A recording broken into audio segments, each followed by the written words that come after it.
Bismillahirrahmanirrahim.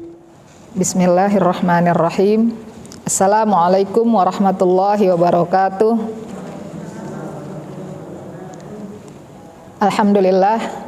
Alhamdulillahilladzi bi ni'matihi tatimmus sholihat.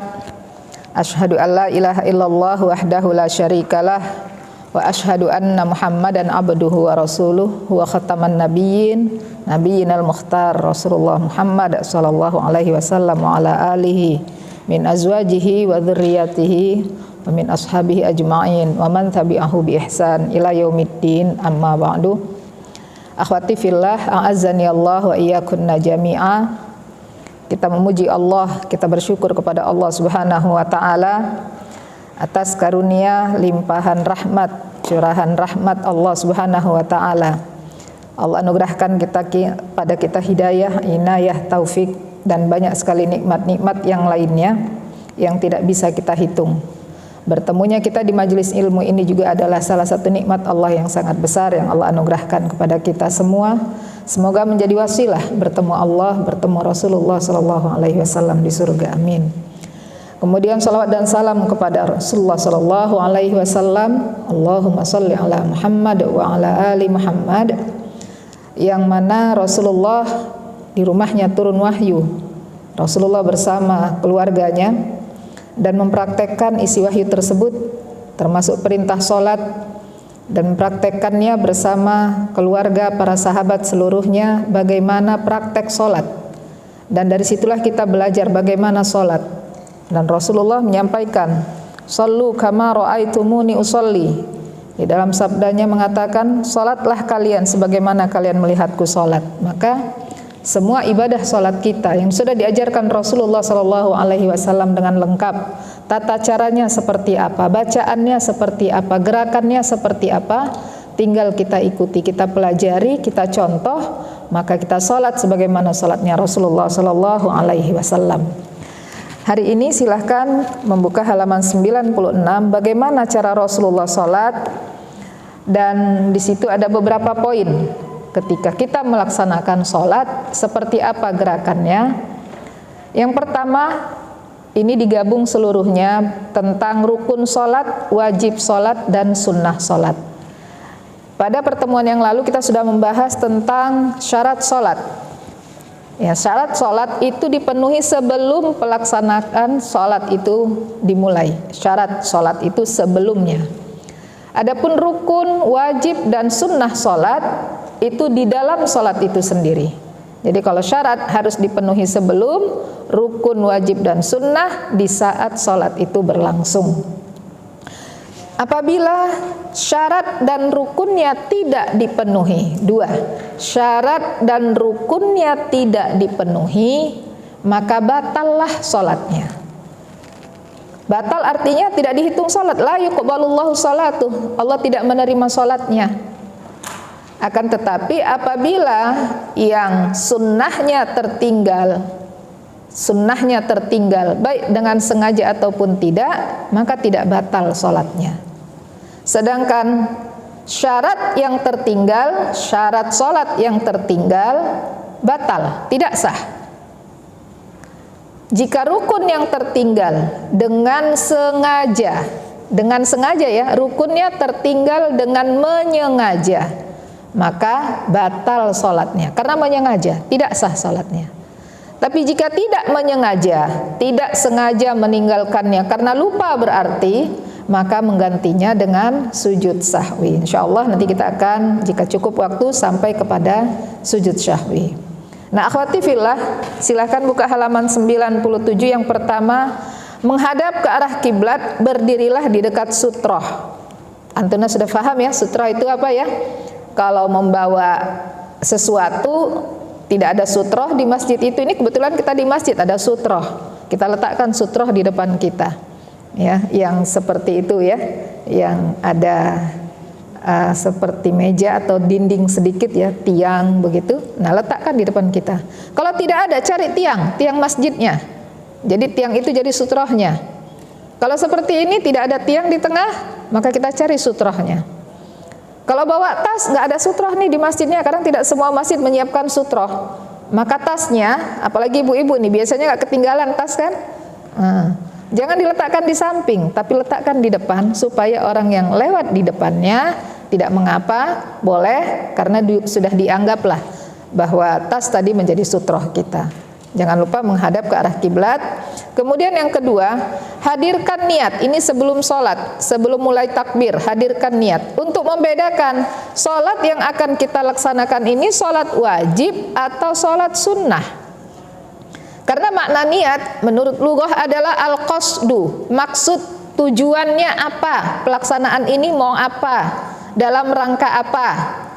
Ketika seseorang sholat takbir langsung tanpa niat, tanpa berniat, tidak tahu tujuannya mau sholat apa, sholat sunnahkah, sholat wajibkah, maka niatlah yang menjadi patokan apakah pelaksanaannya sholat sunnah atau wajib. Dan sudah kita bahas pada pertemuan yang lalu tentang niat. Niat itu di kolbu atau lisan? Kolbu ya, jadi tidak di lisan. Diucapkan niat sebelum di dalam hati ya, pengucapannya itu maksudnya bukan harus dengan urutan lagi ya, lafaz tertentu, tidak. Pastikan di dalam hati bahwa kita akan melaksanakan sholat fardu apa atau sunnah apa, berapa rakaat, itu sudah dikatakan niat. Lalu dimulai dengan takbir, takbiratul ihram. Nah ini yang ketiga, takbir. Akhwat sekalian, silahkan dicatat, takbir itu ada tiga macam di dalam sholat. Yang pertama namanya takbiratul ihram. Apa itu takbiratul ihram? Adalah takbir permulaan, pembukaan pertama sekali yang kita ucapkan ketika kita sholat itu. Allahu Akbar ketika memulai sholat. Itu disebut dengan takbiratul ihram ya. Ini menjadi, masuk nanti kita bahas menjadi rukun sholatkah atau wajib sholatkah atau sunnah sholatkah, karena ada beberapa takbir ya. Untuk yang pertama kali ini dia menjadi rukun sholat, takbiratul ihram. Yang kedua ada namanya takbiratul intiqal. Al-intiqal artinya perpindahan gerakan, takbir perpindahan gerakan. Contoh, dari posisi ruku mau i'tidal, dari i'tidal mau sujud, dari sujud mau duduk antara dua sujud, selalu mengucapkan takbir Allahu Akbar, bergerak berpindah gerakan Allahu Akbar. Ini takbiratul intiqal namanya. Ini hukumnya sunnah ya. Kemudian yang ketiga disebut dengan takbiratul ziyadah. Takbiratul ziyadah. Takbiratul ziyadah artinya takbir tambahan. Ini juga hukumnya sunnah. Kapan ada takbir tambahan? Ketika contoh sholat Idul Fitri, Idul Adha, ada di rakaat pertama 7 kali takbir, rakaat kedua 5 kali takbir. Nah setiap takbir, sekali takbir Allahu Akbar yang pertama, takbiratul ihram, wajib. Begitu takbir Allahu Akbar, ini kan bukan berpindah gerakan, belum pindah gerakan ya, masih takbir berdiri, belum ada gerakan ruku, belum i'tidal, belum berubah gerakan, masih berdiri. Ini namanya takbiratul ziyadah. Jadi di dalam takbir itu ada 3 di dalam sholat: takbiratul ihram, takbiratul intiqal, takbiratul ziyadah, dan hukumnya berbeda-beda, namanya sama-sama takbir. Ini yang nomor 3, catatannya ada 3 takbir ya, ucapan Allahu Akbar. Kemudian yang keempat, setelah kita takbir, kita meletakkan tangan kanan di atas tangan kiri di atas dada. Tangan kanan di atas tangan kiri diletakkan di atas dada. Ini memang ada beberapa pendapat ya tentang dada itu yang mana. Karena ada pertanyaan banyak itu. Selebar mana ya, dari batasan mana sampai ke mana? Apakah di atas sekali, di dada sini ya? Apakah di sini? Ini masih dada ini ya. Bahkan ada yang tidak sama sekali meletakkan tangan kanan di atas tangan kiri, melepas tangannya juga ada. Ini khilafiyah ulama, tapi kita tahu di mana bagian dada, maka letakkan di atas dada. Kemudian yang kelima, Bacalah doa istiftah. Nanti kita beda-bedakan ya, yang nomor berapa dan nomor berapa yang masuk rukun, yang nomor berapa yang masuk wajib. Ini masih seluruhnya Anda gabung, mana yang wajib merukun belum dipisahkan. Ini masih seluruhnya. Sekarang yang kelima, membaca doa istiftah. Ada 3 bacaan yang kita biasa mendengar, mungkin Allahumma ba'id sebahagian di sini, ya. Kemudian ada wajah tu wajahiyah, ya, dan ada lagi satu lagi, dan itu paling pendek ya. Jadi doa istiftah itu ada 3. Kemudian yang keenam, membaca ta'awudz. Apa itu ta'awudz? A'udzubillahi minasyaitonir rajim. Setelah itu nomor 7, baca basmalah. Bismillahirrahmanirrahim. Yang ke-8, membaca Al-Fatihah. Lalu yang ke-9, ya, membaca surat-surat dari Al-Quran, bebas surat apa. Yang ke-10, setelah membaca surat, diam sejenak, lalu berpindah gerakan, yaitu dengan memulai untuk gerakan ke posisi ruku. Ya, takbir dulu, kemudian letakkan kedua tangan di lutut dengan mencengkram. Mencengkram itu apa? Terbuka tangannya, jangan merapat.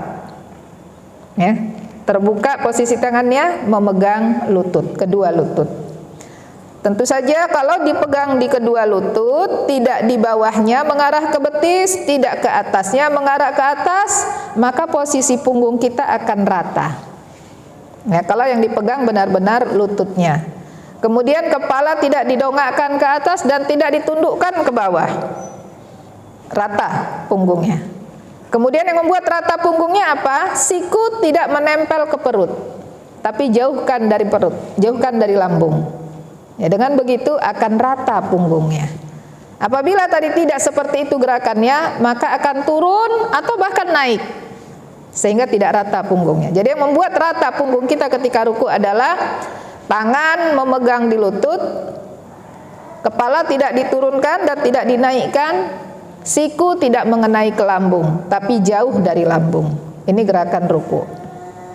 Insya Allah nanti jika ada waktu sekitar setengah jam kita akan praktek. Tapi jika tidak ada waktunya, maka tanya jawabnya mungkin kita ini ya, langsung ke praktek saja. Yang ke-11, meletakkan kedua tangan. Afwan, tadi sudah ya yang untuk ruku. Yang ke-12, rukuklah dengan tumak ninah. Apa arti tumak ninah? Tenang. Ya, arti tumak ninah itu tenang. Maksudnya tenang apa? Tidak terburu-buru. Allahu Akbar langsung Allahu Akbar lagi, Allahu Akbar lagi. Tidak ada sejenak diam jeda. Nah, ini tidak tumak ninah. Apa yang membuat kita tumak nina? Adanya bacaan. Yang ke-12, membaca subhana rabbiyal azim wa bihamdih ketika ruku, dengan wajibnya 1 kali, kalau 2 kali ataupun lebih dari 1 kali, dan 3 kali sunnah. Ya, hanya saja tidak diperbolehkan ketika ruku membaca Al-Quran. Jadi hanya dengan bertasbih, memuji Allah Subhanahu wa Ta'ala. Kemudian bangkit dari ruku yang kita sebut dengan i'tidal, dengan mengucapkan sami Allahu liman hamidah untuk imam. Adapun kita yang salat sendirian juga sama, sami Allahu liman hamidah. Tapi jika kita menjadi makmum, langsung Rabbana walakal hamd tanpa mengucapkan sami Allahu liman hamidah. Lalu yang ke-13, bangkit dari ruku ketika mengucapkan sami Allahu liman hamidah juga disertai dengan tumak ninah. Lalu ditambahkan dengan zikir-zikir berikutnya setelah Rabbana walakal hamd, mil'us samawat wa mil'ul ard, yang itu ya, sampai akhir. Yang ke-14, lalu bertakbir untuk turun menuju ke posisi sujud. Akhwat, dahulukan mana dulu? Tangan dulu atau lutut? Kedua tangan dulu, ya. Kedua tangan dulu sampai ke lantai, sampai ke sajadah, baru kedua lutut. Jadi tidak lutut duluan baru tangan. Hanya saja nanti ini tentang bagaimana kalau lutut duluan, apakah sah atau tidak. Nah, nanti insya Allah ada pembahasan kita untuk itu. Ke-15 posisi sujud dengan meletakkan 7 tulang. Ya, 7 tulang. Posisi sujud sama seperti yang tadi dengan membaca subhana rabbiyal a'la. Kalau ketika rukuk subhana rabbiyal azim, sujud subhana rabbiyal a'la dengan 3 kali, 1 kalinya wajib, yang kedua ketiganya sunnah, tapi tidak membaca Al-Quran. Adapun jika memperbanyak doa dan doanya dari Al-Quran, silahkan ya, membaca doa di dalam sujud. Tapi doanya dari Al-Quran, kan nggak boleh membaca Al-Quran. Iya, ayat yang Quran, yang bukan berupa doa. Yang berupa doa silahkan. Ya. Kemudian yang ke-15, ketika takbir untuk bangkit dari ruku atau mengangkat sujud, bangkit dari sujud, mengangkat kepala dari sujud. Untuk sujud 7 tulang sudah paham ya, mana-mana saja ya. Ada yang belum? 1, ini hitungannya dari 1 ini nih. Bukan 1, 2 ya, tapi ini 1. Kening dan hidung dihitung 1. 1, 2, 3, lutut 4, 5, kemudian ujung jari kaki kanan, ujung jari kaki kiri, yang semua jari ditekuk ke arah kiblat. Jadi 7. Kalau lebih dari sini tidak sah. Apa yang membuat tidak sah? Apa yang membuat bertambah? Siku. Ya, jadi 9. Kalau sama sikunya diletakkan, jadi sikunya diangkat, maka jumlahnya tetap 7. Kemudian yang ke-16, lalu angkat kepala dari posisi sujud tadi. Oh, afwan, tadi sudah nomor berapa ya? 15, iya. Sekarang ke-16, mengangkat kepala dari posisi sujud, lalu duduk dengan cara membentangkan kaki kiri dan mendudukinya, lalu menegakkan kaki kanan. Ya, membentangkan kaki kiri dan mendudukinya. Jadi kaki kirinya dibentangkan lalu didudukin. Dan menegakkan telapak kaki kanan. Ini posisi duduk antara 2 sujud. Pertama, ini ada 3 posisi ya. Posisi duduk seperti ini, membentangkan kaki kiri lalu mendudukinya, dan menegakkan telapak kaki kanan untuk 3 posisi duduk. Yang pertama, untuk duduk antara 2 sujud. Yang kedua, untuk duduk tasyahud awal. Yang ketiga, untuk duduk sebelum naik ke rakaat berikutnya. Misal dari rakaat pertama menuju rakaat kedua, sudah selesai dari sujud kedua, mau naik menuju rakaat kedua, jangan posisi sujud langsung berdiri, duduk dulu seperti duduk yang ini ya.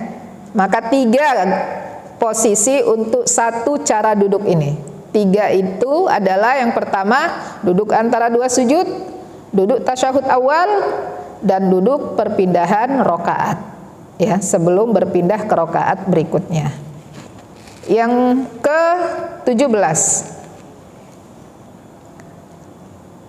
oh afwan, tadi yang bacaannya belum ya. Bacaannya ini ada beberapa, ada perbedaan sedikit. Ada Rabbighfirli warhamni wajburni warzuqni wahdini wa'afini wa'fu anni ya.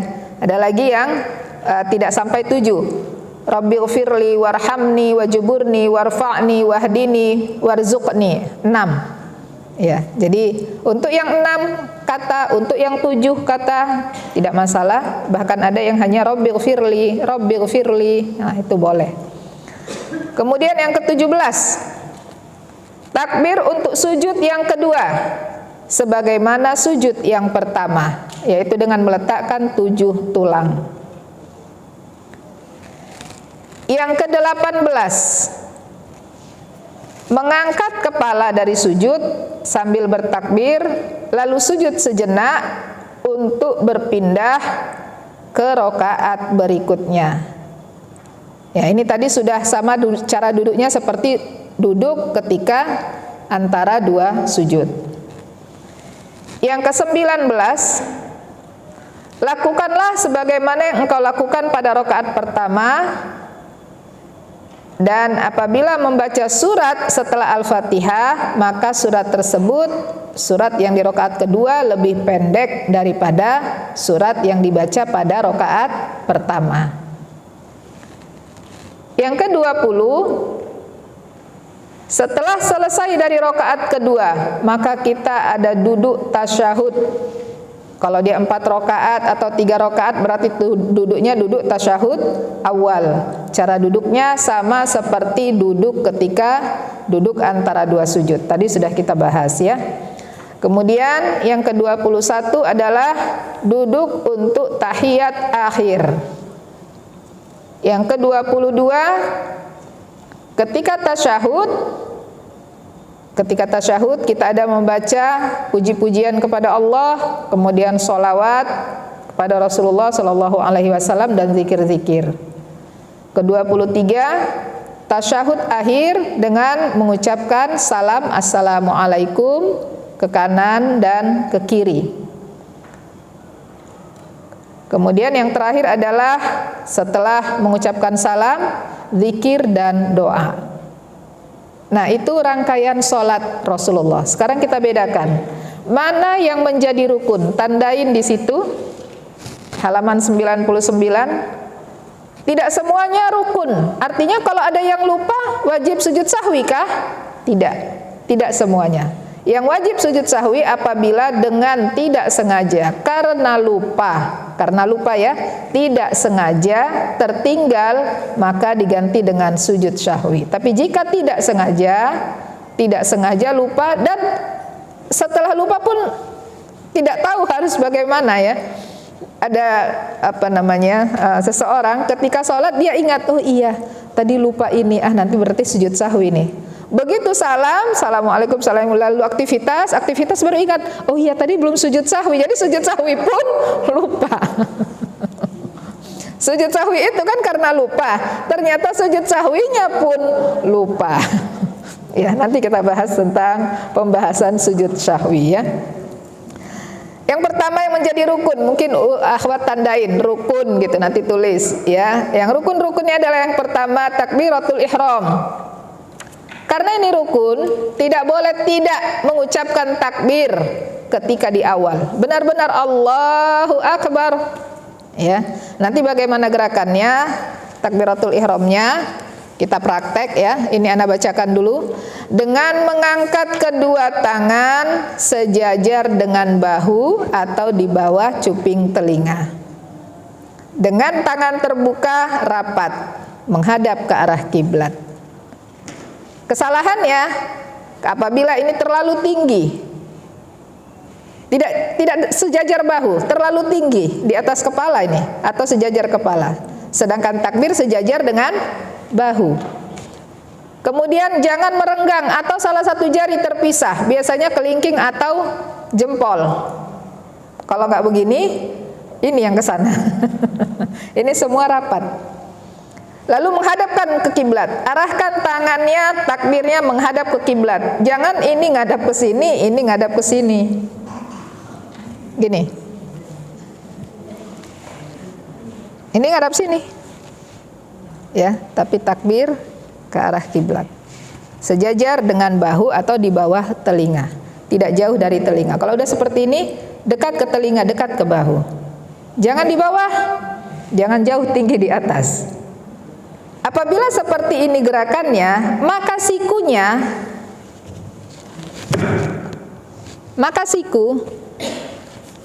tidak akan terbuka lebar. Karena kalau terbuka lebar, tangan ini tidak lagi menghadapnya begini, tapi begini. Ya.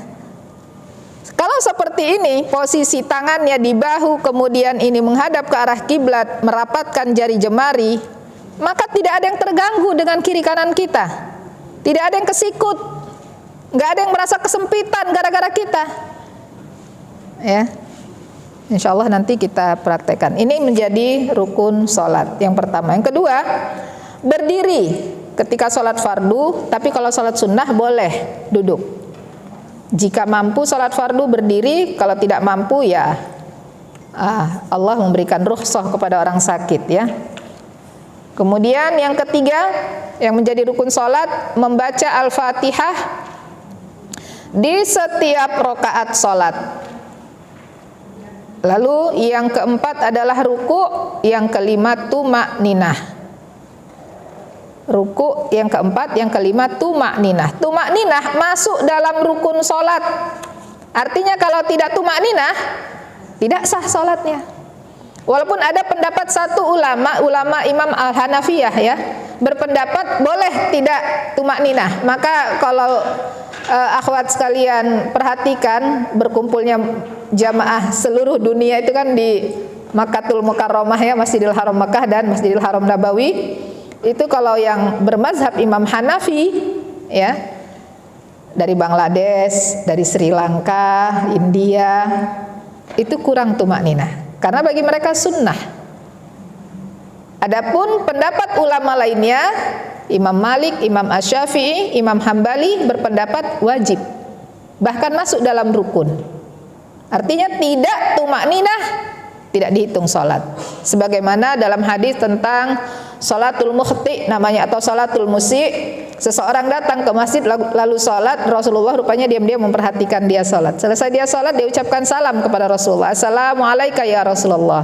Rasulullah menjawab wa alaikassalam. Irji, sholli lam tusol. Kembali kamu, salat dulu, kamu belum salat. Sudah ya Rasulullah katanya. Lam tusol, kamu belum salat.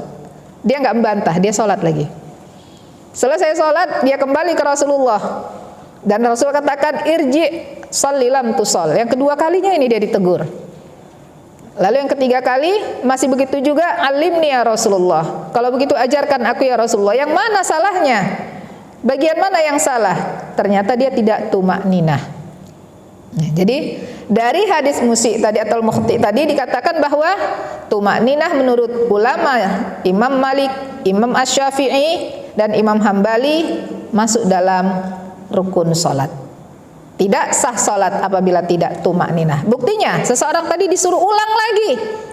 Udah yang kedua ulang lagi sampai 3 kali. Menunjukkan penting sekali tumakninah. Seperti apa tumakninahnya? Selama apa? Selama setidaknya membaca bacaan tersebut sampai selesai. Jangan belum ke tempatnya, belum gerakan dengan sempurna udah sambil baca. Misal Allahu Akbar, gerakannya baru setengah, akbarnya udah selesai, akhirnya langsung Subhana Rabbiyal Azim, padahal dia belum posisi ruku benar-benar. Jadi posisikan dulu benar-benar. Tangan sudah memegang kedua lutut, tangan kanan lutut kanan, tangan kiri lutut kiri, posisi sudah lurus punggungnya, baru Subhana Rabbiyal Azim. Setidaknya 1 kali wajibnya. Baru angkat kepalanya. Itu sudah dikatakan tumakninah. Bukan tunggu harus berlama-lama benar-benar. Udah selesai, udah benar-benar ruku, diam sejenak, baru Subhana Rabbiyal Azim 3 kali, diam lagi sejenak, baru mengangkat dikatakan tumakninah. Tidak. Tidak selama itu. Tapi jangan membaca bacaannya sebelum gerakannya sudah sempurna. Sempurnakan dulu, sampai dulu gerakan itu pada tempatnya, posisi tulang-tulang pada tempatnya, baru baca bacaannya. Ini dikatakan tumakninah. Ya, jadi tenang membacanya, tidak buru-buru. Yang keenam adalah i'tidal, yang ketujuh tumakninah. Selalu kalimatnya di setiap gerakan ada tumakninah. Tidak satu kata tumakninah dalam salat, tapi di setiap gerakan. I'tidal nomor 6, 7 tumakninah dalam i'tidal. Kedelapan sujud, kesembilannya tumakninah dalam sujud. Ini rukun-rukun semuanya. Artinya tidak boleh menyengaja. Kalau tidak berarti harus ganti. Ya, artinya tidak sah. Ke-10 duduk antara 2 sujud. Ke-11-nya tumakninah. Bahkan bacaannya tidak dikatakan ya. Tapi gerakannya dikatakan. Bedakan kalau kalimatnya begini. Misal ke-8 sujud. 9 bacaan sujud. 10 tumakninah. Apabila seperti itu, maka bacaan sujud masuk dalam rukun. Sedangkan ini bacaannya tidak dimasukkan dalam rukun. Tapi gerakannya ke-8 sujud, ke-9 tumakninah. Bacaannya nanti ada tidak masuk dalam rukun, dia masuk dalam wajib, ya. Ke-10, tadi duduk antara dua sujud. Ke-11, tumakninah dalam duduk antara dua sujud. Ke-12, duduk tasyahud. Nah, ada tasyahud awal dan ada tasyahud akhir. Ke-13, salam ke kanan yang menjadi rukun salat. Ya, salam. Kemudian yang ke-14, tartib. Artinya tidak boleh enggak urutan. Harus semua berurut sebagaimana tadi yang kita tulis, sebagaimana yang juga sudah kita praktekkan dalam sholat kita sehari-hari. Tidak boleh, sujudnya kan 2 kali, ya udahlah sujud pertama sekaligus sujud kedua, nanti duduknya terakhir. Tidak boleh membuat-buat, mengada-ngada, ya. Itu yang dipraktekkan Rasulullah, itulah yang kita contoh, maka kita melaksanakan hadis shollu kama ra'aitumuni usolli. Itu tadi rukun-rukun salat yang tidak boleh ditinggalkan. Dengan sengaja batal salatnya. Dengan sengaja. Jika lupa berarti tidak sengaja, maka ditutup dengan sujud sahwi. Berikutnya kewajiban salat. Afwan jika agak terdesak di sebelah kanan, boleh ke sebelah kiri.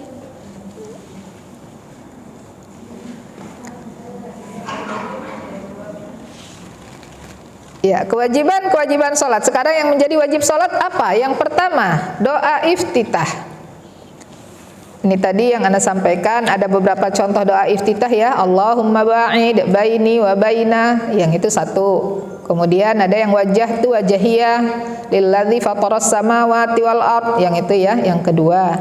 Itu masih panjang. Ini yang ketiga pendek, paling pendek dari 2 tadi. Subhanakallahumma wa bihamdik wa tabarakasmuk wa ta'ala jadduk wa la ilaha ghairuk. Pendek, lebih pendek dari yang 2. Tapi malah jarang dipakai yang ini. Atau ada yang pakai, akhwat?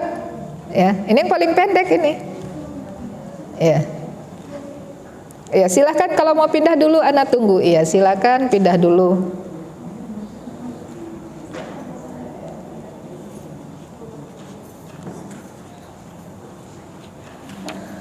Kemudian yang kedua, setelah membaca doa istiftah, membaca ta'awud sebelum membaca surat Al-Fatihah, yang sebagaimana kita ketahui bacaan ta'awud itu ringan. A'udzubillahi minasyaitonirrajim. Kadang a'udzubillahis samii'il 'alimi minasyaitonirrajim. Itu panjang, ya. Ada yang lebih panjang lagi. A'udzubillahis samii'il 'alimi minasyaitonirrajim min hamzihi wa nafthihi wa nafsihi. Nah, itu lebih panjang lagi. Nah, biasanya yang ta'awud yang a'udzubillahi minasyaitonirrajim. Ya, ini masuk dalam wajib. Yang ketiga, mengucapkan amin setelah surat Al-Fatihah. Bacanya panjang a, panjang min. Amin. Karena kalau salah satu pendek, berubah artinya. Amin, perkenalkan ya Allah, perkenankanlah ya Allah, ya. Minta agar Allah mengijabah, memperkenankan. A panjang, min panjang. Kalau pendek, amin atau amin. Ya. Amin, percayalah. Ya, dia fi'il amr namanya, dari kata amana yu'minu, amin. Ya. Kalau yang amin artinya amanah. Rasulullah digelari al-amin, orang yang amanah. Jadi amin panjang, ya. A panjang di depan, min juga panjang. Perkenankan. Nah, ini masuk dalam ucapan amin setelah membaca surat Al-Fatihah, masuk dalam wajib salat. Yang keempat, takbir intiqal yang tadi berpindah. Ya. Itu pun takbir intiqal yang berpindah, mengangkat tangan hanya untuk gerakan berdiri. Yang mengangkat tangannya, yang gerakan duduk tetap mengucapkan takbir Allahu Akbar, tapi tidak mengangkat tangan, gerakan duduk. Apa maksudnya gerakan berdiri, gerakan duduk? Gerakan berdiri itu 3. Ketika takbir awal rokaat, misalnya dari rokaat pertama selesai masuk ke rokaat kedua, dari duduk naik ke rokaat kedua, kita takbir angkat tangan seperti tadi. Nah, ini namanya gerakan berdiri pertama. Gerakan berdiri kedua, posisi berdiri mau ruku, Allahu Akbar ruku. Ngangkat tangan lagi tuh. Ya, angkat tangan dulu lalu ruku. Yang ketiga mengangkat tangan, tapi kalimatnya bukan Allahu Akbar ya. Sami Allahu liman hamidah. Ini mengangkat tangan ini. 3 gerakan ini. Namanya gerakan berdiri. Perpindahan gerakan duduk itu apa? Dari i'tidal mau sujud, Allahu Akbar, tapi tangannya nggak ikut. Kemudian sujud menuju duduk antara 2 sujud, Allahu Akbar, tapi tangannya juga tidak ngikut. Dari sujud posisi dari duduk antara 2 sujud mau sujud kembali, yang kedua itu juga tidak mengangkat tangan. Jadi yang posisi duduk tidak mengangkat tangan, ketika berdiri takbir dengan mengangkat tangan, takbiratul intiqal. Ya, ini perpindahan gerakan dengan takbir dari gerakan pertama atau satu ke gerakan lainnya. Kelima, menjadi wajib dalam sholat adalah membaca Sami Allahu liman hamidah ketika i'tidal. Lalu yang makmumnya membaca dan imamnya membaca Rabbana walakal hamd. Sampai situ aja yang menjadi wajibnya. Lanjutannya mil'us samawati wa mil'ul ard, yang itu sunnah. Wajibnya Rabbana walakal hamd, jangan tinggal. Ya. Yang ke-8 tasyahud awal, ini wajib. Kemudian ke-8 benar. Ke-7 ya, 7 tasyahud awal. Ke-8 mengucapkan tasbih ketika ruku dan sujud. Nah, tadi itu tidak dibahas ketika di rukun. Ketika rukun sholat tidak membahas bacaan tasbih, tapi ketika wajib sholat membaca bacaan tasbih. Halaman 111 ya. Sami Allahu liman hamidah itu yang di halaman 110 nomor bawah, yang ini yang sekarang kita bahas nomor 8 bagian bawah halaman 111. Mengucapkan tasbih ketika ruku dan sujud. Ya. Kemudian itu tadi adalah wajib-wajib sholat. Yang berikutnya sunnah-sunnah sholat. Sunnah sholat ada 2. Ada qauliyah, ada fi'liyah. Qauliyah artinya sunnah berupa bacaan. Sedangkan fi'liyah artinya sunnah dalam sholat berupa gerakan. Yang sunnah qauliyah dulu kita bahas. Yang pertama yang menjadi sunnah qauliyah, sunnah membaca surat setelah Al-Fatihah. Ada seseorang nanya ke ana, Ustazah,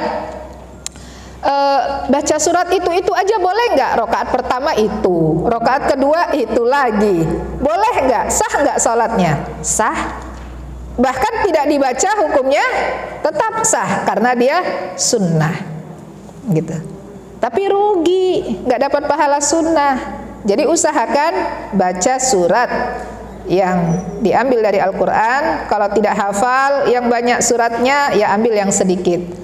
Usahakan yang rokaat pertama lebih panjang suratnya daripada rokaat yang kedua. Kemudian sunnah di dalam sholat membaca zikir ketika ruku. Yang subhana rabbiyal azim itu masuk wajib. Ya, bedakan rukuknya masuk dalam rukun. Posisi rukuknya masuk dalam rukun sholat. Membaca tasbihnya masuk dalam wajib sholat. Lalu di dalam ruku yang menjadi rukun sholat dan membaca subhana rabbiyal azim yang menjadi wajib sholat, ada sunnah yang dibaca di situ yang apabila ditinggalkan sah sholatnya. Tidak perlu mengganti dengan sujud sahwi dan lain sebagainya. Biasanya membaca apa? Subhanakallahumma wa bihamdika Allahumma gfirli. Itu sunnahnya. Ya, ketika ruku. Tidak dibaca tidak apa-apa, hukumnya sunnah, tapi ya rugi. Jadi usahakan dibaca. C, dari qauliyah, sunnah qauliyah, berzikir ketika i'tidal setelah mengucapkan Rabbana walakal hamd. Kalimat Rabbana walakal hamd ini jangan tinggal. Tapi yang kalimat mil'us samawat wa mil'ul ard itu yang sunnahnya. sampai habis. Jadi boleh nggak sampai habis? Cuman Rabbana walakal hamd saja? Boleh. Ya nggak boleh, jangan sampai nggak baca Rabbana walakal hamd. Ya, lanjutan dari Rabbana walakal hamd masuk dalam sunnah qauliyah salat. D. Berzikir saat sujud sama dengan zikir ketika ruku. Sebetulnya ada beberapa zikirnya, tapi yang sangat banyak digunakan atau sering ya, subhanakallahumma rabbana wa bihamdika Allahumma ghfirli, itu sunnah. E. Berdoa di antara dua sujud, berdoa di antara dua sujud dengan bacaan yang duduk ya. Rabbighfirli warhamni wajburni wahdini warzuqni, ada tambahan lagi yang banyak setelah ini, yang wa'afini wa'fu anni, itu sunnah ya. Kemudian mengucapkan salawat atas Nabi serta tasyahud awal dan tasyahud akhir. Nah, silahkan dibaca halaman 117. Ini banyak pertanyaan soalnya. Silahkan. Iya, iya. Mungkin tidak terdengar nanti tidak ada di ya, kalau tidak ada yes, tafadhali. Mengucapkan shalawat atas Nabi sallallahu alaihi wasallam setelah tasyahud awal dan akhir. Diriwayatkan dari Aisyah radhiyallahu anha, dia berkata, kami menyediakan siwak dari air wudu untuk Rasulullah sallallahu alaihi wasallam. Kemudian Allah membangunkan beliau sallallahu alaihi wasallam sesuai kehendaknya. Setelah bangun, beliau sallallahu alaihi wasallam bersiwak, berwudu dan mengerjakan sholat 9 rakaat.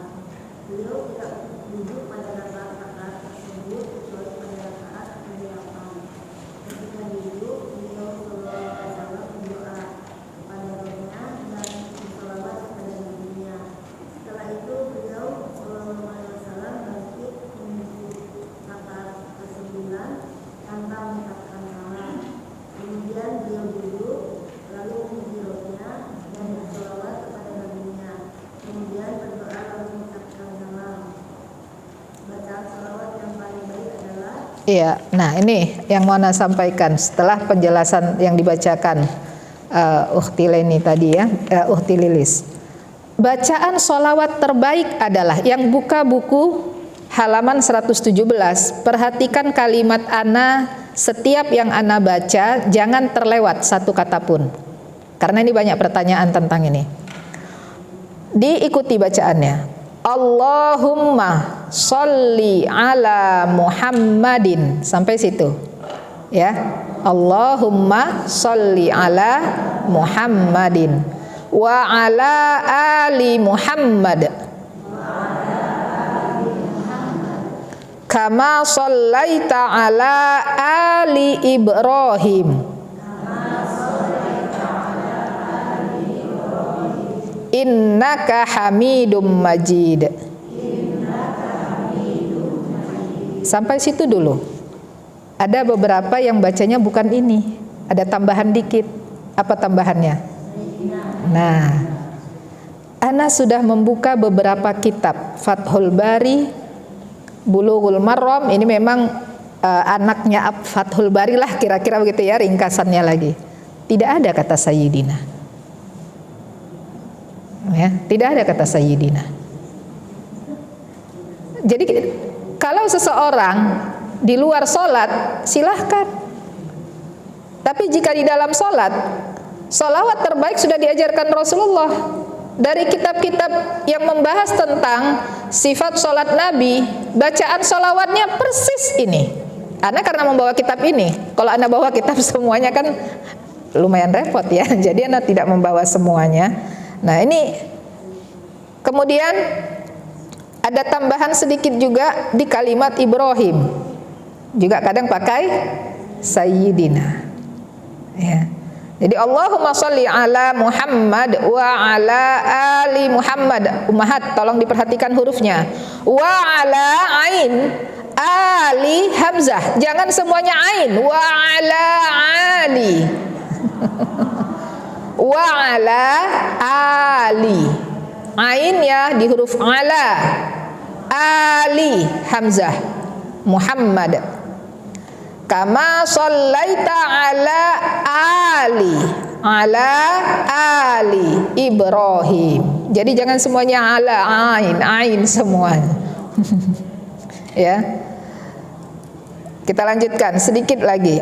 Allahumma barik ala Muhammad. Ikuti. Wa ala ali Muhammad. Kama barakta ala ali Ibrahim.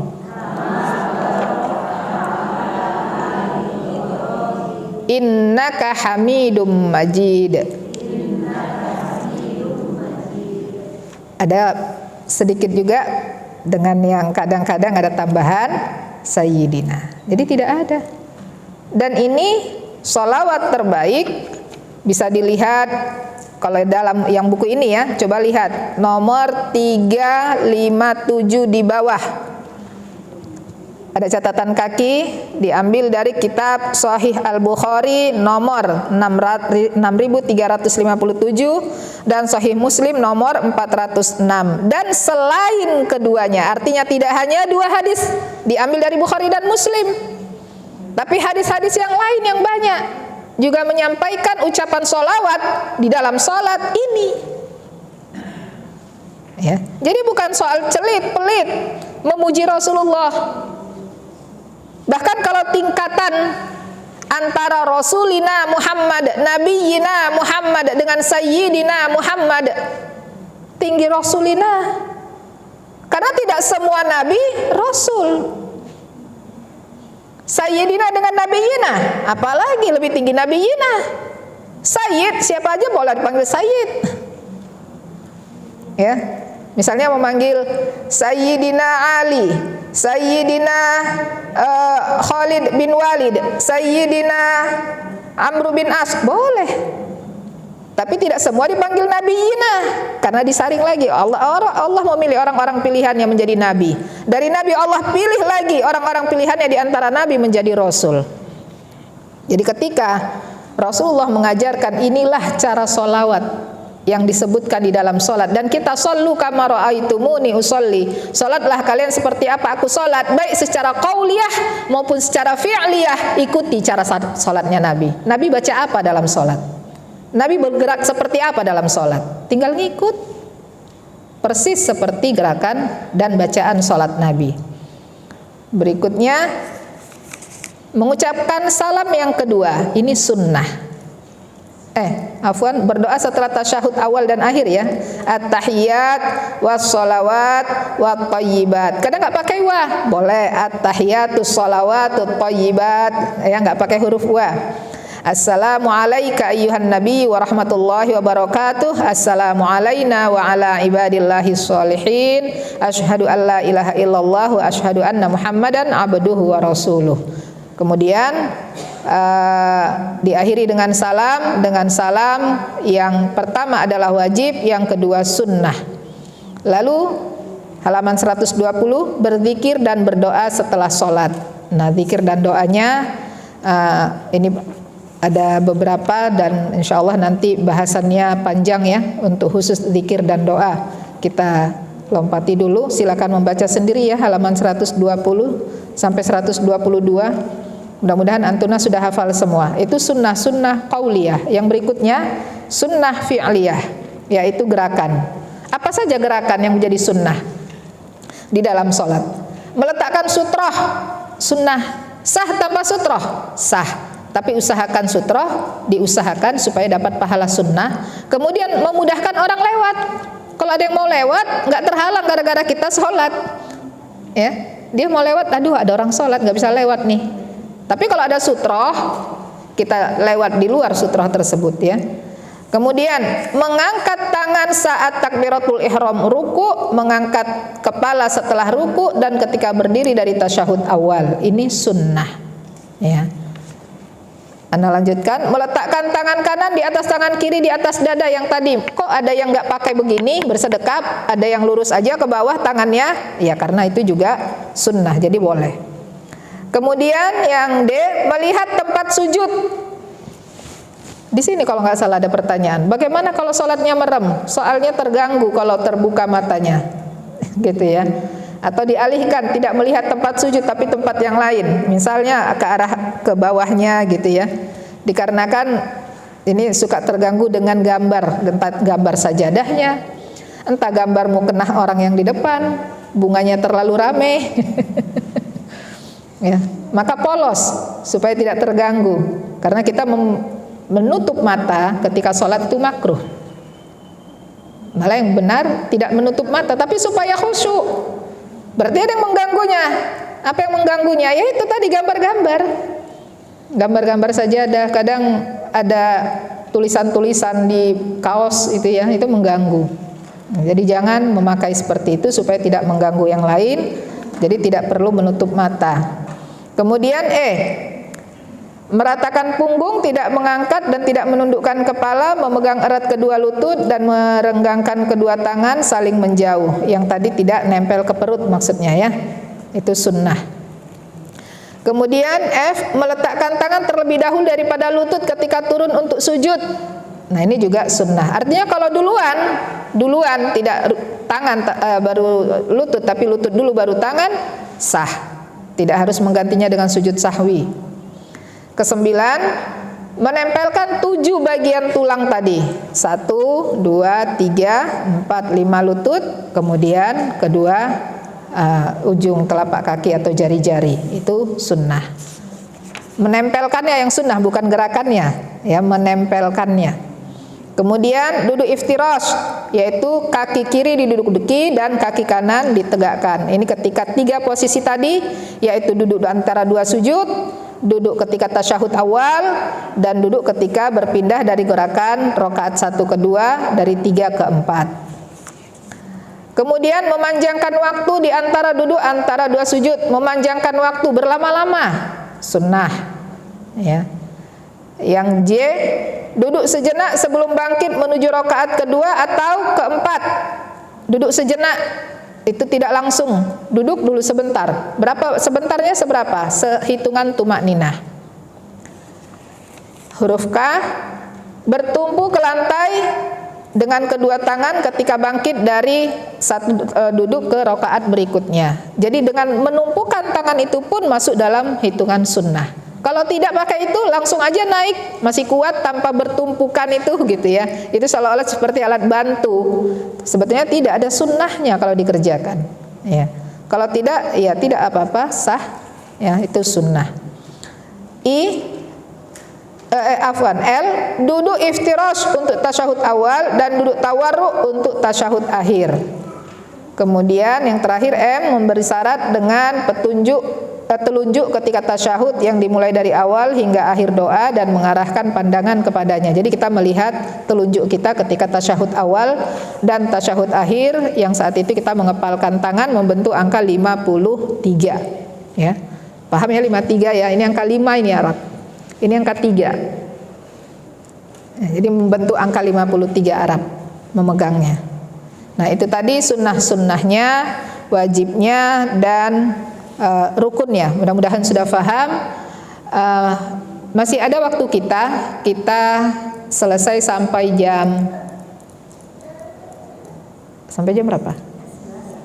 Iya, 11.30 ya. 11. Oh. Jadi kita masih ada waktu 20 menit untuk melanjutkan ini. Setelah itu baru kita ke praktek insyaallah ya. Beberapa perkara yang dibolehkan ketika sholat.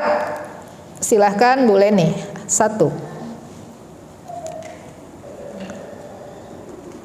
Halaman 131. Menggendong anak kecil ketika sholat. Dari Abu Qatadah bahwa Rasulullah SAW pernah mengerjakan sholat sambil menggendong Umamah binti Zainab binti Rasulullah SAW. Ketika sujud beliau meletakkannya dan ketika berdiri beliau menggendongnya kembali. Iya, syukran. Menggendong anak, jadi banyak gerakan dong. Nanti sujud letakkan, nanti berdiri angkat lagi. Mungkin lagi berdiri dia meronta mau minta turun, turunkan lagi. Ini termasuk gerakan yang diperbolehkan walaupun berkali-kali. Ya, jadi tidak masalah. Berikutnya yang kedua, silahkan dilanjutkan ke Sebelahnya tuh. Dua, berjalan sedikit karena ada kepentingan. Dari Aisyah, dia berkata, Rasulullah SAW pernah mengerjakan sholat di rumah dan saat itu pintu rumah tertutup. Sesaat kemudian aku datang dan meminta tolong dibukakan pintu. Beliau lalu berjalan dan membukakan pintu untukku. Setelah itu beliau pun kembali ke tempat sholatnya. Dan Aisyah menggambarkan bahwa pintu berada di arah kiblat. Iya, syukron. Diperhatikan tentang boleh jalan. Banyak orang yang heran ya, masa lagi sholat jalan dengan jalan-jalan beda. Kalau jalan-jalan itu gimana? Mau membukakan pintu, kuncinya di mana ya? Jalan dulu ke pintu yang satunya lagi. Oh, bukan di sini, oh di lemari, oh di laci. Jalan dulu ke lemari, ke laci. Itu jalan-jalan. Ya itu tidak. Tapi kalau kitanya posisinya dekat dengan pintu ketika sholat itu, sehingga hanya bergerak beberapa langkah udah nyampe di pintu, bukakan, kembali lagi beberapa langkah, lanjutkan sholatnya. Kalau sholatnya di lantai 2 ya jangan. Pintunya di lantai 1. Ya, jadi pahami tentang hadis ini bahwa posisi kiblatnya di depan. Rasulullah berjalannya dekat dan Aisyah menyaksikan Rasulullah bergerak itu berarti beberapa langkah dan kembali sholat tanpa mengulang dari awal. Ini boleh. Ya, ini gerakan yang diperbolehkan. Apabila kondisinya seperti itu tadi jalannya. Yang ketiga, silakan. Kemana? Samping. Iya, silakan. Kan tadi gerakannya itu harus dekat. Ada batas langkahnya nggak? Tidak ada, asal dekat, hitungan dekat. Gerakannya itu misalnya nggak ke kiblat, terus tetap nggak boleh ke kiblat atau begini boleh? Iya, posisi tetap ke kiblat. Jadi bergerak, tangannya ke samping gitu ya, atau melangkah, kemudian kembali lagi posisi. Kalau itu belum. Iya, betul. Apabila ada hal yang mudorot itu artinya membahayakan. Maka mana utama, melanjutkan sholat atau membatalkan? Membatalkan. Iya. Iya. Berikutnya yang ketiga, Bu Nana, ya.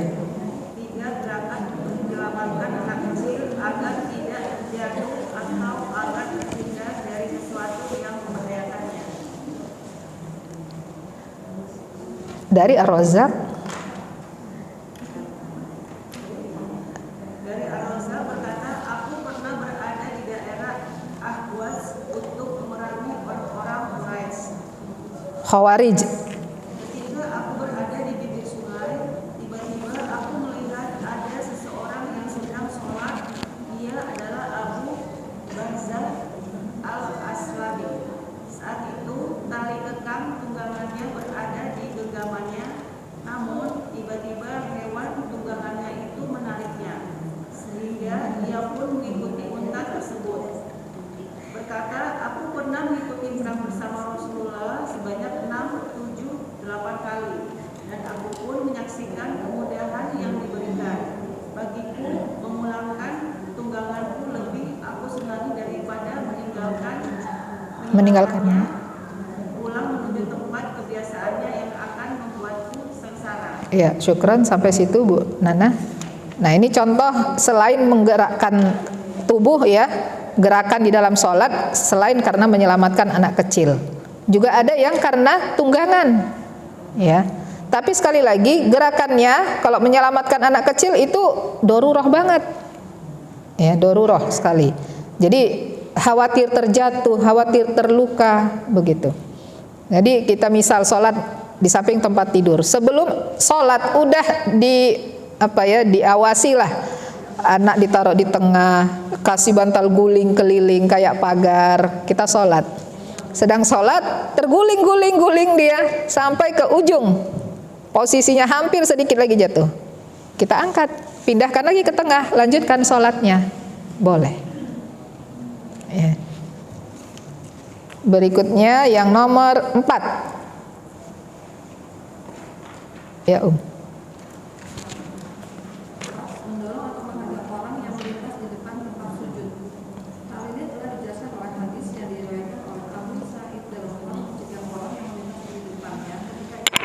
Iya, syukron. Sampai situ Kita sedang takbir nih, sedang bersedekap atau sedang posisi i'tidal. Ya. Ada orang yang mau lewat, gerakkan saja tangannya. Mau lewat lagi, gerakan lagi. Wah, berapa orang yang lewat? Banyak banget. Boleh berkali-kali, boleh. Lebih dari 3 kali nih, iya, boleh. Iya. Enggak, karena tidak mengerti. Iya. Tapi seusaha kita menghadangnya. Ya. Anak kecil tidak masalah. Kadang anak kecil itu lari-lari gitu ya. Udah dihadang lari-lari lagi, tidak paham dia. Ya. Berikutnya nomor 6. Nomor 5. Ya.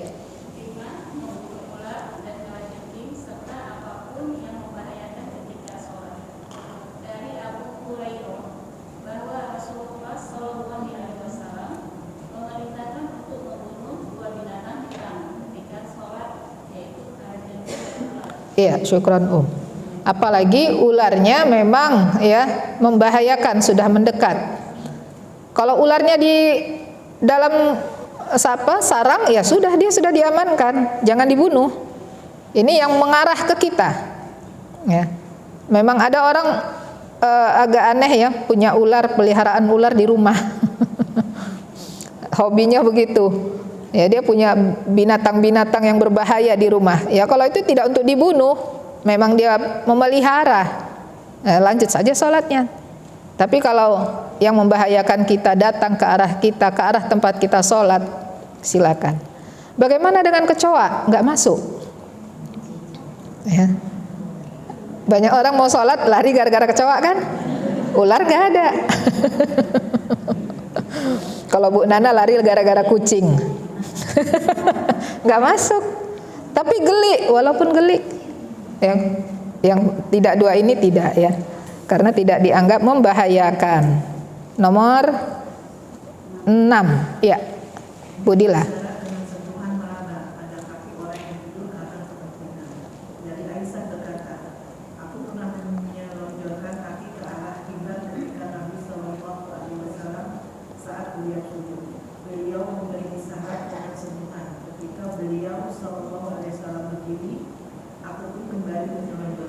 Iya, syukron.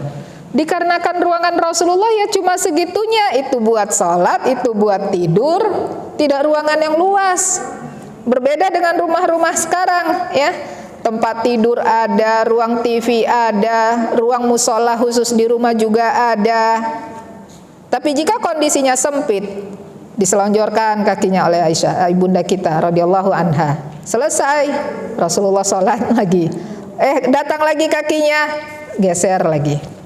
Ya, ini anak kita misal nih, kita gendong anak, kita mau sholat, kita letakkan dia.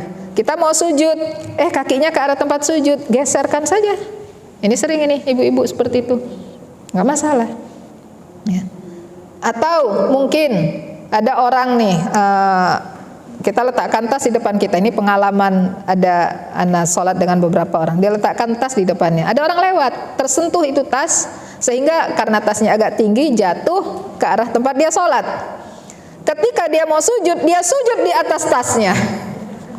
Jadi tas tadi itu tidak digeser, dia sujud aja begitu. Kemudian anak yang geser akhirnya, karena jadi terganggu ke anak gitu ya. Anak geser, kemudian anak sujud. Sudah selesai anak sampaikan. Emang tadi Ustazah saya lihat menggeser, itu boleh? Boleh. Apa yang menghalangi kita ketika kita mau sujud? Ini contoh kaki. Apa yang menghalangi kita? Geser. Tadinya nggak ada itu penghalang sebelum kita memulai sholat. Ketika sedang sholat berjalan, berlangsung, datang gangguan. Boleh digeser. Ya. Berikutnya nomor 7. Iya, nomor 7.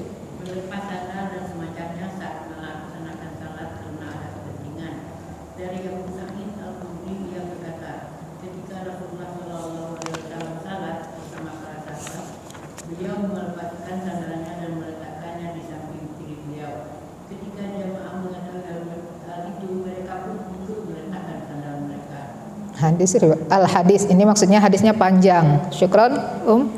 Jadi ini kenapa Rasulullah melepaskan sandalnya ketika Rasulullah sedang awal mau sholat takbir, memulai sholat. Rasulullah memakai sandal, tidak melepaskannya. ketika Rasulullah sujud, malaikat melihat di bawah telapak sandal Rasulullah ada kotoran. Ya. Lalu dibisikkan malaikat kepada Rasulullah bahwa di sandalmu ada kotoran. Karena termasuk salah satu syarat sah salat. Syarat sah salat adalah suci tempat, pakaian, diri dari najis dan hadas. Berarti ini diri Rasulullah suci, tempatnya jadi tidak suci karena ada terbawa kotoran di sandal. Lalu Rasulullah melepas sandalnya. Sedang salat ini, melepas sandalnya, dia geser supaya tidak terbawa di dalam tempat dia salat. Kemudian sahabat, karena sahabat mengikuti sholat Rasulullah, mereka nggak terkena apa-apa sandalnya. Tapi karena mencontoh apapun yang dilakukan Rasulullah, contek habis. Mereka lepas sandalnya, udah selesai baru nanya. Ini maksud al-hadis, titik al-hadis, hadisnya panjang. Rasulullah menyampaikan, itu tadi karena aku terbawa kotoran yang aku tidak ketahui ketika awal mau memulai sholat. Malaikat menyampaikan ketika sholat, kalian kan tidak bawa najis apa-apa, maka tidak usah melepaskannya, begitu. Ya. Nomor 8.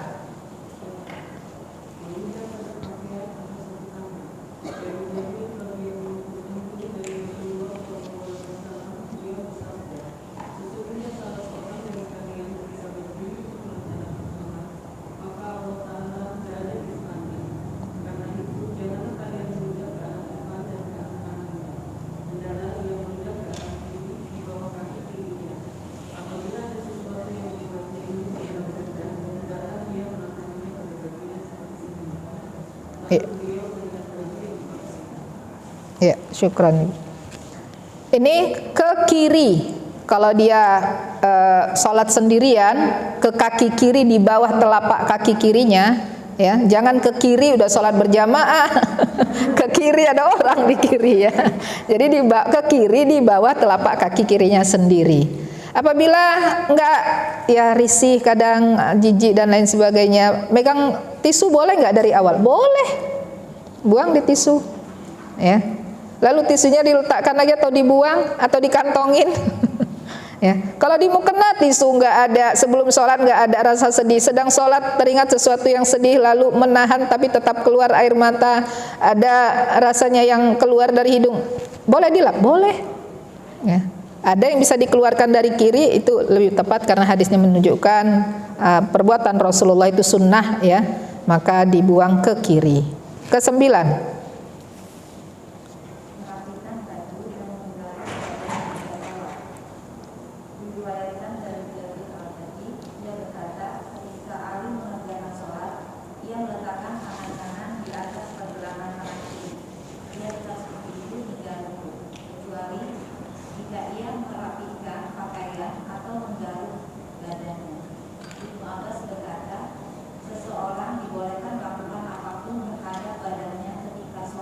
Ya, syukran Jadi boleh menggaruk, yang nggak boleh apa?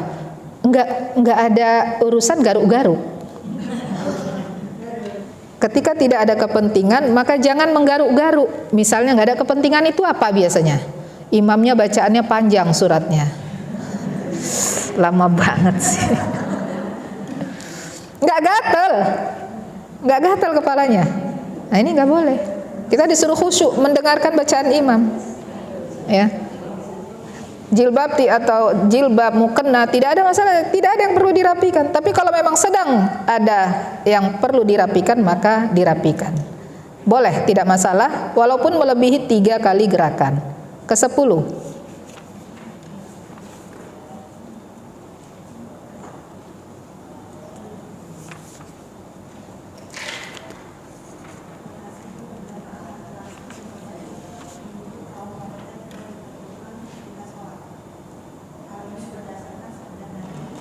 Man nabahu syai'un fi salatihi falyusabbih fa innahu idza sabbah iltafita ilaih wa innamat tasfihu lin nisa. Artinya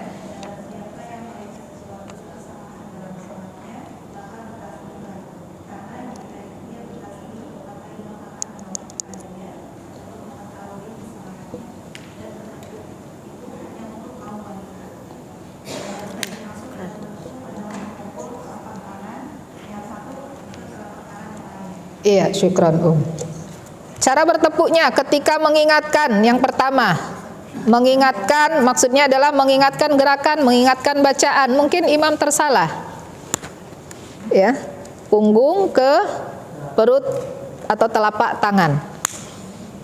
Jadi tidak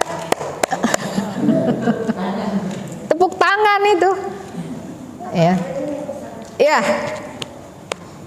Ya, dan itu pun tidak berkali-kali terus menerus. Berikan kesempatan. Oh, ada peringatan ini, gitu. Ya, ini, ya.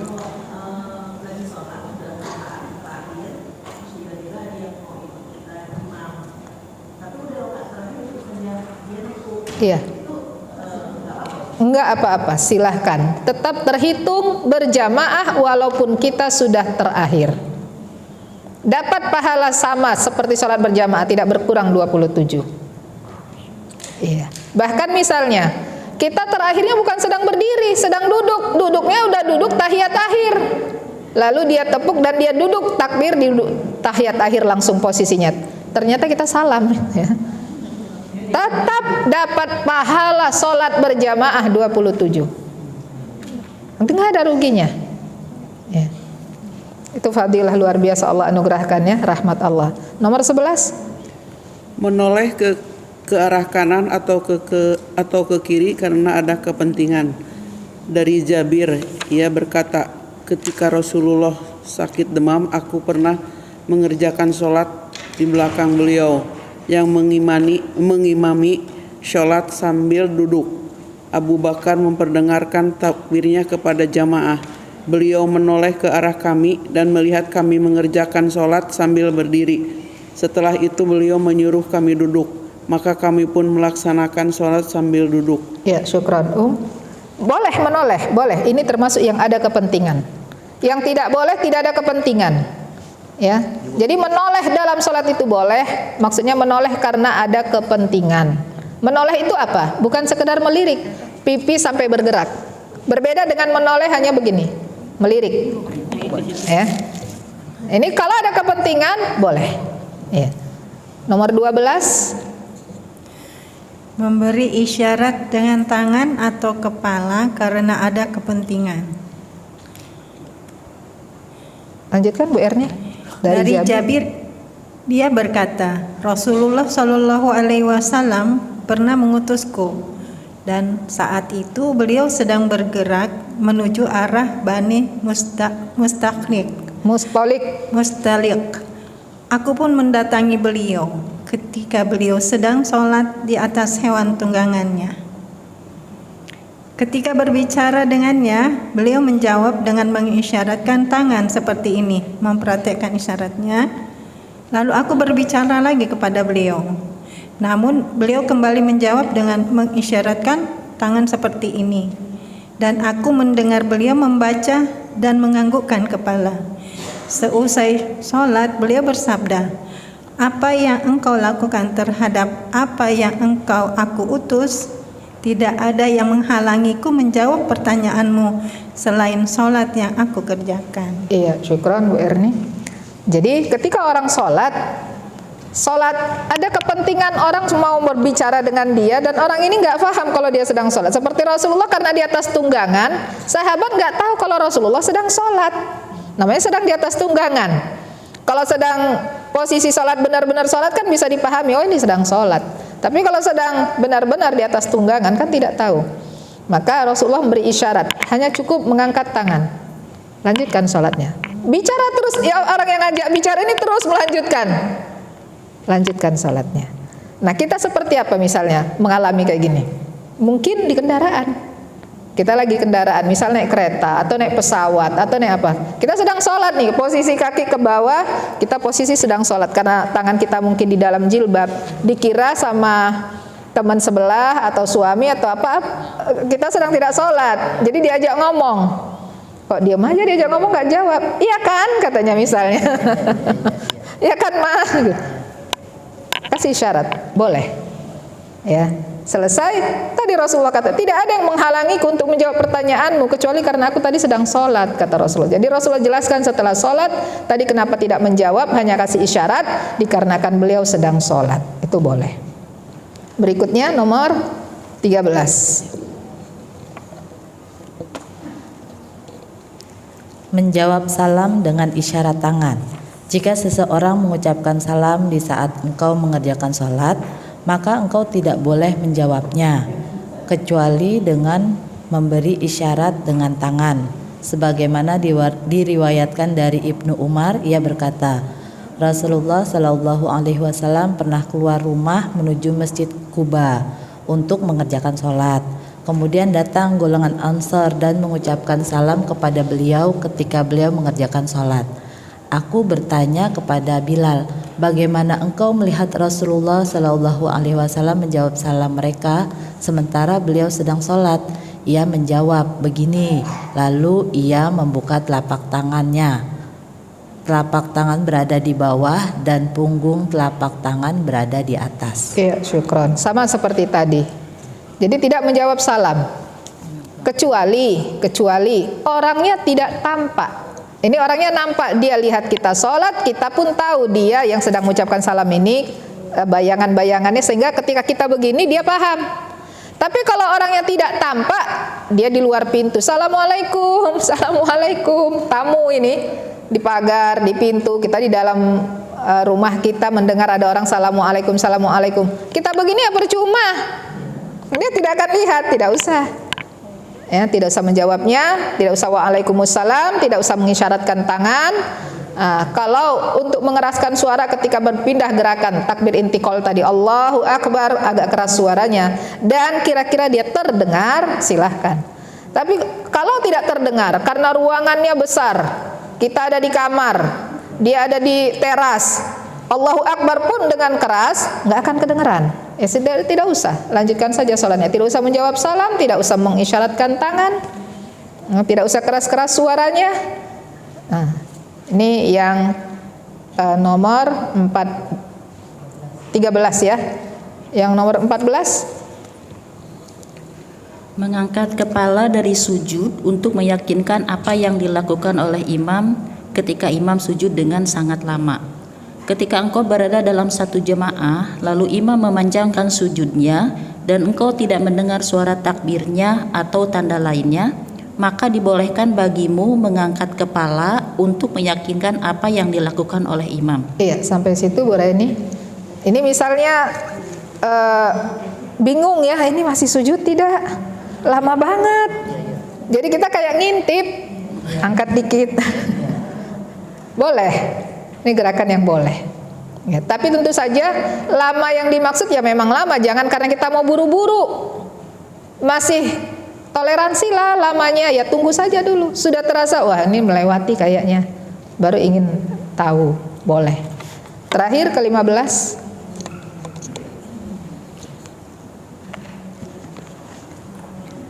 Melihat dan membaca mushaf dalam sholat sunnah karena ada kepentingan. Ketika seseorang ingin memanjangkan sholatnya, namun ia tidak hafal surat yang akan dibacanya, maka ia dibolehkan membacanya langsung dari mushaf ketika sholat. Dari Al-Qasim bahwa Aisyah pernah membaca mushaf ketika sholat di bulan Ramadan. Al-Qasim berkata, seorang budak mengimami Aisyah dan ia membaca surat langsung dari mushaf. Iya, syukran. Jadi boleh apabila sholat sunnah. Ya. Kalau sholat wajib yang hafal saja. Kalau Qur'annya sudah diletakkan cuman lirik pas ada lupa. Surat At-Takwir, Al-Infitor itu banyak wa idza yang mirip-mirip tuh. Ini fujirat atau apa ya gitu ya. Belakangnya lirik gitu ya. Tapi tidak membaca. Kalau membaca itu seluruhnya urutan, memang belum hafal dibaca. Nah, itu berbeda. Itu sholat sunnah boleh. Pegang mushafnya. Nanti diletakkan kembali boleh, tidak apa-apa. Ya, mau sujud letakkan kembali. Oh sekarang sudah canggih, pakai ada apa itu namanya ya, meja agak tinggi gitu ya. Kadang buat imam kalau sholat tarawih ya, nah itu jadi tidak perlu memegangnya, membacanya langsung terlihat Qur'annya besar, boleh. Untuk sholat sunnah itu boleh. Itu tadi beberapa hal yang diperbolehkan di dalam sholat dari gerakan. Nah, adapun dari bacaan, dari perkataan ada beberapa hal juga, tapi sepertinya waktu kita tidak cukup, mungkin kita bahas di lain waktu. Kecuali memang, dan termasuk nanti ada larangan-larangan dalam sholat, masih banyak ini tentang sholat. Sepertinya seri 3 juga nih Bu Lilis, ya. Maka waktu yang ada kita gunakan untuk praktek sholat, ya. Mulai dari soft, mengatur soft, kemudian gerakan-gerakan seperti tadi. Bukan berarti kita selama ini belum pintar sholat, bukan. Kita ingin apakah sholat kita seperti judul buku, sudah sebagaimana sholatnya Nabi, ya. Baik, silahkan mengambil soft di sebagaimana sholat. Tinggalkan dulu buku dan tasnya. Ustazah, mau tanya. Iya, silakan. Yang tadi itu kalau kita lupa bacaan surat, terus kita ganti sama surat yang kita hafal, boleh? Boleh. Berusaha mengingatnya, ternyata tidak teringat juga, ganti surat yang lain. Silahkan ya. Kalau lanjut yang